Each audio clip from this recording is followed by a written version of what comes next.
देखो अगर आप चंडीगढ़ जोन से हैं और चंडीगढ़ ही सुरक्षित है, यह ध्यान रखना, तो आपको दूसरे जोन में फालतू उठ के नहीं पड़ना है। लेकिन जैसे दूसरे जोन के हैं और वो चंडीगढ़ में डालना चाहते हैं फॉर्म, तो आपको चंडीगढ़ में ही आपका फिजिकल होगा, चंडीगढ़ में ही आपका मेडिकल होगा और चंडीगढ़ में ही आपकी ज्वाइनिंग होगी।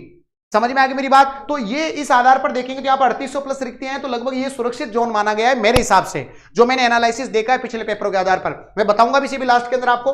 दूसरा मेरे हिसाब से गुवाहाटी या फिर गोरखपुर की बात करें तो ये बहुत सुरक्षित मेरे हिसाब से यहाँ पर कम कट ऑफ गई थी पिछली बार, क्योंकि मैंने बताया आपको कम कट ऑफ क्यों गई थी, है ना। उसके बाद अपन बात करें सिकंदराबाद और अहमदाबाद, यहां पर बच्चों आपका मध्यम लेवल का कंपटीशन है, औसत तैयारी करने वाले छात्रों के लिए सही है ये। फिर उसके बाद हमारा इलाहाबाद, ये सबसे ज्यादा जोखिम वाला है, उच्च जोखिम है बच्चों ये, यहां पर हाई कट ऑफ जाती है। और चेन्नई की बात करें यहां पर तो ये जोखिम वाला है, रेड जोन यहां पर है, यहां पर वैकेंसी कम है, तो आपको यहां पर बहुत सावधानी बरतनी पड़ेगी। और साथ ही साथ बेंगलुरु की बात करें तो ये खतरनाक जोन माना गया है, तो इसको कोशिश करो कि इसको भरने से बचें। मैं फिर कह रहा हूं कि ये केवल उन्हीं विद्यार्थियों के लिए है जो एक सेफ कॉर्नर देख रहे हैं कि उनको कहीं से भी डाल दे कोई प्रभाव नहीं पड़ता, लेकिन जो मेहनत करने वाले हैं वो तो अपने ही जोन में डालना, ताकि इजी गोइंग आप सभी के सामने है। तो देखो लिखा भी है कि हमेशा जोन का चुनाव वैकेंसी और कट ऑफ के अनुपात को देखकर करें, ना कि केवल घर की दूरी और आधार पर। आपको भाई मैं तो यही कहूंगा कि आप घर के आसपास ही देखो, लेकिन बहुत बार क्या होता है कि हम घर के आसपास देखते हैं वो जोन ऐसा खतरनाक जोन है, मान लो आप बेंगलुरु जोन से और बेंगलुरु के अंदर